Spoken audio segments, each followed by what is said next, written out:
India market invest মাইন্ডসেটে আপনাদের স্বাগত। যারা চ্যানেলে নতুন এসেছেন তাদেরকে বলবো প্লিজ চ্যানেলটাকে সাবস্ক্রাইব করবেন, একটা লাইক করবেন, বেল আইকনটা প্রেস করবেন। এখন আমরা একটা রিনিউয়েবল সেক্টরের কিন্তু একটা কোম্পানি নিয়ে আলোচনা করতে চলেছি, যেই কোম্পানিটার মধ্যে কিন্তু একটা ব্যাপক ভালো নিউজ পাওয়া যাচ্ছে। রিনিউয়েবল সেক্টরের কোম্পানিটা অবশ্যই ভালো কোম্পানি এবং ভালো কাজ করছে। তার পাশাপাশি আমি বলবো যে কোম্পানিটা কিন্তু ফান্ডামেন্টালি স্ট্রং। যদি ফান্ডামেন্টালি স্ট্রং না হতো তাহলে কিন্তু আমি কোম্পানিটা নিয়ে আপনাদের সামনে আনতাম না বা আসতাম না। দেখুন, আমি এটা 27 তারিখের বিএসসির সাইট খুলে কিন্তু এই ডেটাটা বের করেছি, যেখানে কিন্তু কোম্পানিটা বোনাস দিতে চলেছে। ঠিক আছে, তো এই কোম্পানিটা রিনিউয়েবল সেক্টরের কোম্পানি, যেই কোম্পানিটা কিন্তু ভালো কাজ করছে এবং ভালো রিটার্ন বানিয়ে দিয়েছে শেয়ার হোল্ডারদের, সেই কোম্পানিটা কিন্তু বোনাস নিয়ে কিন্তু একটা ডেটা বিএসসিকে জানিয়েছে। চলুন আমরা সেই জিনিসটাকে দেখে নিই। দেখুন, বোর্ড মিটিং হতে চলেছে। যে পিডিএফটা আর কি বিএসসিকে জানিয়েছে তারা, বিএসসি এবং এনএসসিকে, সেই পিডিএফটা আমরা ডাউনলোড করে নিয়েছি। তো সেখানে দেখতে পাচ্ছি কোম্পানিটা বোর্ড মিটিং করতে চলেছে কত তারিখ? 30 তারিখ, 30শে ডিসেম্বর। তো কী পারপাস বোর্ড মিটিং করতে চলেছে কোম্পানিটা যদি আমরা দেখি, তাহলে মেন যে পারপাস সেটা হচ্ছে কি সেটা কিন্তু বোনাস। ঠিক আছে, কোম্পানি কনসিডার করতে চলেছে বা প্রপোজাল ইস্যু আনতে চলেছে বোর্ডের কাছে, যে কি বোনাস জন্যে।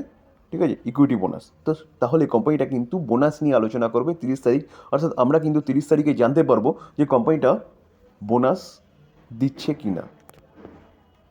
তো এবার কথা হচ্ছে, দেখুন, যে কোম্পানি বোনাস দিচ্ছে বলেই যে কোম্পানি বাই করতে হবে এরকম কোনো ব্যাপার নয় কিন্তু স্যার। আমি জাস্ট তথ্যটা জানালাম। এবং এর পাশাপাশি কোম্পানিটা কি কাজ করে, কোম্পানিটার বিজনেস মডেল কীরকম আছে, কোম্পানিটা যে এতদিন কাজ করেছে, মানে কোম্পানিটার ফান্ডামেন্টাল কী আছে, কোম্পানিটার প্রফিটেবিলিটি কী আছে, সেলস গ্রোথ কী আছে, প্রফিট গ্রোথ কী আছে, সব নিয়ে ডিটেলসে আলোচনা করব। তাহলে গিয়ে কী হবে, তাহলে আপনাদের কিন্তু বুঝতে সুবিধা হবে যে কোম্পানিটা কীরকম কোম্পানি, কোম্পানিটা এই জায়গা থেকে বাই করা যায় কিনা বা বাই করবো না কিনা, বা কোম্পানি থেকে দূরে থাকবো কিনা। ঠিক আছে, তো ডিটেলসে আলোচনা করব। একটু ধৈর্য সহকারে কিন্তু আপনাদের পুরো ভিডিওটা দেখতে হবে। দেখুন, প্রিভিয়াস ডেটা দেখলে দেখা যাবে কোম্পানিটা কিন্তু জানুয়ারির 18 তারিখে হচ্ছে 2023-এ, অর্থাৎ যেই জানুয়ারি চলে গেছে 2023-এ, সেই জানুয়ারিতে কিন্তু কোম্পানিটা 1:1 বোনাস অলরেডি একবার দিয়েছে। তো কোম্পানিটার নাম কি? দেখুন, কোম্পানিটার নাম এখানে দেখতে পাচ্ছেন কেপিআই গ্রিন এনার্জি। অর্থাৎ কোম্পানিটা কিন্তু রিনিউয়েবল সেক্টরে কাজ করছে, পিওরলি রিনিউয়েবল সেক্টরে কাজ করছে। তো সেই কোম্পানিটা অলরেডি জানুয়ারিতে কিন্তু একবার বোনাস ডিক্লেয়ার করেছে বা দিয়েছে, যেটা আমরা দেখতে পেরেছিলাম কি 30শে নভেম্বর কিন্তু তাদের বোর্ড মিটিংয়ে কিন্তু আমরা জানতে পেরেছিলাম, 2022-এর কথা বলছি। তো সেই জায়গায় দাঁড়িয়ে সেই বোর্ড মিটিংয়ে আলোচনা হয়েছিল এবং ডিক্লেয়ার হয়েছিল যে, বা ডিসিশন নেওয়া হয়েছিল যে বোনাস দেবে। সেই কোম্পানি 18 জানুয়ারি কিন্তু এক বোনাস দিয়ে দিয়েছে। এখনও কিন্তু আবার সেরকমই একটা খবর পাওয়া যাচ্ছে বোনাসের। তো এই কেপিআই গ্রিন এনার্জি কিন্তু আবার 1 বছরের মাথায় কিন্তু বোনাস দিতে চলেছে। দেখুন, ফাইনাল খবরটা আমরা 30 তারিখে জানতে পারবো যে বোর্ড অ্যাপ্রুভ করেছে কিনা। এই খবরটা চলার জন্য দেখুন, আজকে কিন্তু কোম্পানিটা 6% একটা আপসাইড মুভমেন্ট দেখিয়েছে। কোম্পানিটা আরও উপরে খুলেছিল, আমরা চার্ট দেখলে দেখতে পারবো। দেখুন, কোম্পানিটা আরও উপরে খুলেছিল, সেখান থেকে কিন্তু কোম্পানিটা কিছুটা নিচে এসে আবার কিন্তু আপসাইড মুভমেন্ট দেখাচ্ছে। তা এখন সকাল 9:48 বাজে। তো এই সময় দাঁড়িয়ে কিন্তু কোম্পানিটা 6%-এর উপরে একটা আপসাইড মুভমেন্ট কিন্তু দেখাচ্ছে। এবার কথা হচ্ছে যে কোম্পানিটা কীরকম বিজনেস করে। চলুন আমরা একটু বিজনেস মডেলটা দেখে নিই, তাহলে গিয়ে কী হবে, আমাদের ডিসিশনটা নিতে সুবিধা হবে। এই যে কোম্পানিটা যে কাজ করছে না, পাওয়ার উৎপন্ন করছে, সেটা কিসের থেকে? Of nature with renewable energy solution. ঠিক আছে, এই যে কোম্পানিটা, এটা কিন্তু কেপি গ্রুপের এবং এটা গুজরাট বেস রিনিউয়েবল পাওয়ার জেনারেশন কোম্পানি। ঠিক আছে, এই কোম্পানিটা ইনকর্পোরেট হয়েছে কবেতে? ফেব্রুয়ারি 2008-এ।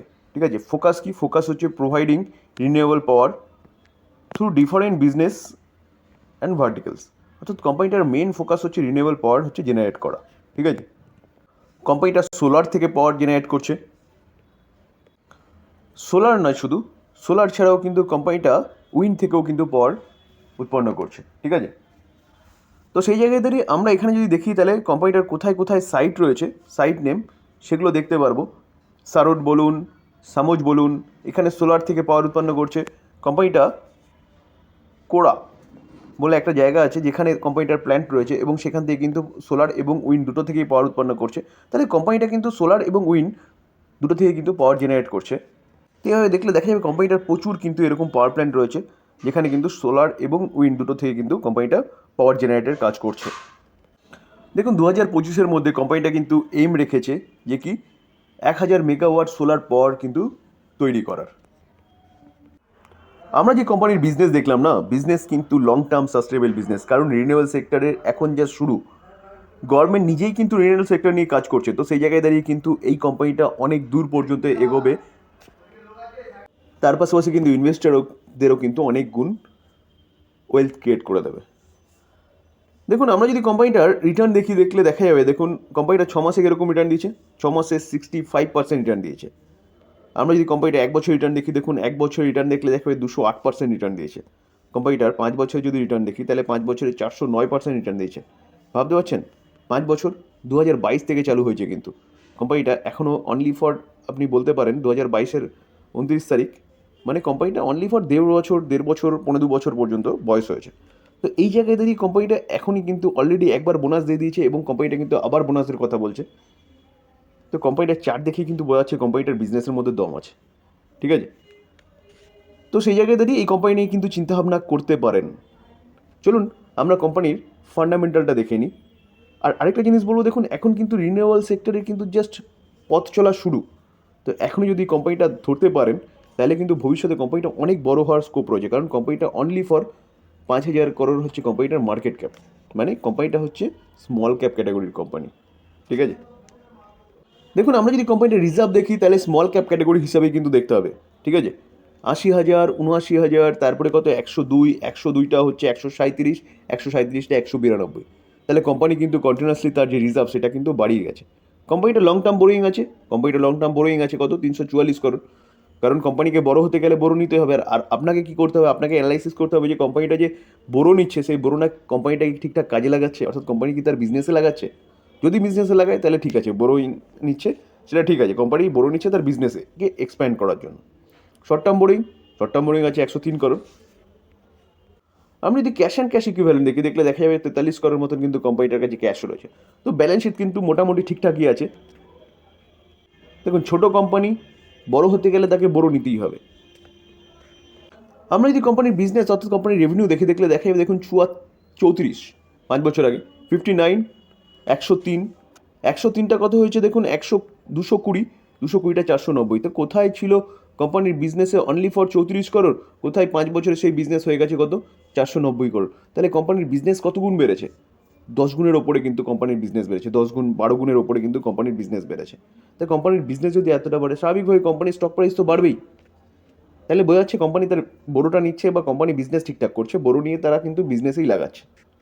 দেখুন, আমরা যদি কোম্পানির প্রফিট দেখি, তাহলে অনলি ফর 9, তারপরে 6.50 করোড় ছিল, তারপরে দেখুন 22টা কোথায় এসছে, 22টা ডবল এগিয়ে 46, 46টা কিন্তু 78 গিয়ে দাঁড়িয়েছে। তো কোম্পানি যেরকম বড়ো নিয়েছে, কোম্পানির রিজার্ভ কন্টিনিউয়াসলি বেড়েছে, কোম্পানির প্রফিটেবিলিটি কন্টিনিউয়াসলি বেড়েছে, বড়ো নিয়ে সেই কোম্পানিটা কিন্তু তার বিজনেসে লাগাচ্ছে, যার জন্য কিন্তু কোম্পানির রেভিনিউ অনেকটা বেড়েছে, ঠিক আছে। যেখানে আমরা ইপিএস দেখলেও কিন্তু বুঝতে পারবো। তো ইপিএস দেখুন, অনলি ফর 6 ছিল ইপিএস, সেই ইপিএস কোথায় দাঁড়িয়েছে, 24-এ দাঁড়িয়েছে। এটা 21-এ কেন এসছে? 21-এ আসার পিছনে কারণ কোম্পানি হচ্ছে স্প্লিট দিয়েছে 2023-এর জানুয়ারিতে, ঠিক আছে। আমরা যদি শেয়ার হোল্ডিং প্যাটার্ন দেখি, দেখুন ডিসেম্বর 2022-23, সরি 22 ডিসেম্বর 2023, অর্থাৎ এই 22 তারিখে ডেটা অনুযায়ী দেখা যাচ্ছে প্রোমোটার কী করছে, প্রোমোটার কিন্তু তার স্টেক 53.1% করেছে, প্রোমোটার তার স্টেকটা কিন্তু সেল করেছে। 56.7 ছিল, সেটা কিন্তু 53.1 করেছে, সেল তো করে দিয়েছে। তাহলে কোম্পানি কি কোনো খারাপ কিছু আসছে যে প্রোমোটার তার স্টেক সেল করছে? আপনি দেখুন স্যার, আমি সবসময় বলি যে প্রোমোটার সেল করছে, ঠিক আছে, তার পাশাপাশি দেখতে হবে আপনাকে যে কিনছে ডাকে। দেখুন এফআইএস 6.4 ছিল, আগে 4.2 ছিল, 4.2 ছিল, সেই 4.2টা 4.6 হয়েছে, সরি 6 বলে ফেলেছিলাম, 4.6 হয়েছে, এবং 4.6টা 7.2 হয়েছে। তাহলে এফআইএস কিন্তু কন্টিনিউয়াসলি তার স্টেকটা কিন্তু বাড়াচ্ছে। দেখুন ডিআইএস কিন্তু আগে ছিলই না, ডিআইএস এখন 2.4 কিন্তু স্টেক কিনেছে। দেখুন পাবলিক কমেছে। তাহলে যেই প্যারামিটারগুলো আমি বলি, দেখুন প্রথমত মাথায় রাখতে হবে স্যার, এটা হচ্ছে স্মল ক্যাপ ক্যাটাগরির কোম্পানি, যার জন্য কিন্তু এফআইএস ডিআইএস কম রয়েছে, ঠিক আছে। আস্তে আস্তে কোম্পানি যত বড় হবে তত কিন্তু এফআইএস ডিআইএসের ডেটা কিন্তু আমরা দেখতে পারবো। দেখুন এফআইএস ডিআইএস কিন্তু কম রয়েছে। তো আরেকটা জিনিস হচ্ছে এটাই যে প্রোমোটার তার শেয়ার বিক্রি করছে এবং পাবলিকও কিন্তু তার শেয়ার বিক্রি করছে, যাচ্ছে কার খাতায়, যাচ্ছে কিন্তু এফআইএস এবং ডিআইএসের খাতায়। তো সেই জায়গায় দাঁড়িয়ে কিন্তু এফআইএস আর ডিআইএসের খাতায় যদি স্টেক যায়, তাহলে বুঝতে হবে কিন্তু স্টেকটা বা কোম্পানিটা কিন্তু তার বিজনেস ঠিকঠাক করছে এবং কোম্পানিটা ঠিকঠাক আছে। দেখুন, আমি একটু আগে বলেছিলাম কোম্পানিটা অনলি ফর 5,000 করোড় হচ্ছে কোম্পানিটার মার্কেট ক্যাপ। কোম্পানিটার পি দেখুন, পিও ঠিকঠাক আছে, পি রেশিও কী আছে 40.3, ঠিকঠাকই রয়েছে। কোম্পানিটার ROC, return on capital employ যদি দেখি তাহলে 24 রয়েছে, খুব ভালো রয়েছে। এবং আরওই যদি দেখি তাহলে রিটার্ন অন ইকুইটি যদি দেখি তাহলে ইকুইটি থেকে কোম্পানিটার ইনকাম হচ্ছে 53, যেটা খুবই ভালো। কোম্পানির ফেস ভ্যালু কত আছে 10, তো কোম্পানি কিন্তু ভবিষ্যতে স্প্লিট দিতে পারে। তো আমরা আরওসিই এবং আরওই কিন্তু দুটোর খুবই ভালো রয়েছে কোম্পানিটার। দেখুন, আমরা কোম্পানির যদি সেলস গ্রোথ দেখলে দেখা যাবে, দেখুন 5 বছর 10 বছরের ডেটা অ্যাভেলেবেল নেই, 3 বছরের ডেটা অ্যাভেলেবেল আছে। 20%, 22% কিন্তু হচ্ছে 3 বছরের সেলস গ্রোথ, এবং কারেন্ট ইয়ার 83% অলরেডি হয়ে গেছে। কম্পাউন্ড প্রফিট গ্রোথ যদি দেখি তাহলে দেখা যাবে 3 বছরে দেখুন 157% কিন্তু কোম্পানির প্রফিট গ্রোথ, এবং কারেন্ট ইয়ারে 103 হয়ে গেছে। কোম্পানি যদি সিএজিআর রিটার্ন দেখুন সিএজিআর এটারও কিন্তু 10 বছর এবং 5 বছর অ্যাভেলেবেল নেই। 3 বছরে 252%, আর হচ্ছে 1 বছরে কত 192%। বুঝতে পারছেন কোম্পানিটা কীরকম হারে মানুষকে রিটার্ন দিচ্ছে বা শেয়ার হোল্ডারদের রিটার্ন দিচ্ছে। তার পাশাপাশি শুধু রিটার্ন দিচ্ছে না, কোম্পানির বিজনেসও কিন্তু ভালো করছে, যেটা আমরা সেলস গ্রোথ বা আমরা যখন পিএনএল দেখলাম তাতেও কিন্তু দেখতে পেরেছি। তো যতগুলো প্যারামিটার দেখলাম সবকটা কিন্তু কোম্পানির বাই করার ক্ষেত্রে পজিটিভ। তো সেই জায়গায় দাঁড়িয়ে স্যার এই কোম্পানি নিয়ে কিন্তু চিন্তাভাবনা করা যায়, কারণ যে বিজনেস করছে কোম্পানিটা সেই বিজনেসটা কিন্তু ফিউচারে আরও গ্রো হবে। এটা হচ্ছে ফার্স্ট প্যারামিটার।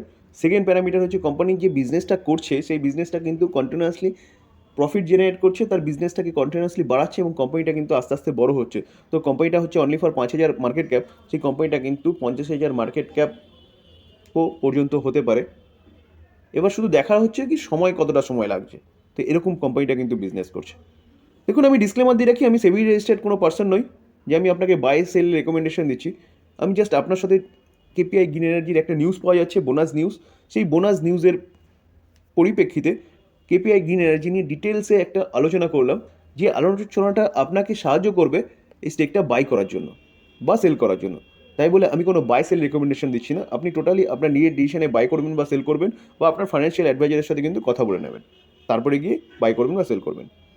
এই ছিল আজকের আলোচনা। যদি আলোচনাটা ভালো লাগে, যারা চ্যানেলে নতুন এসেছেন তাদেরকে বলবো প্লিজ একটা লাইক করবেন, কারণ এতটা খাটনি কিছুটা তো মানে আশা করতে পারি আপনাদের কাছ থেকে, বা নতুন নতুন নিউজগুলো আমি আপনাদের সামনে তুলে ধরি। তো সেই জায়গায় দাঁড়িয়ে একটা লাইক কিন্তু বানতা হয় স্যার, ঠিক আছে?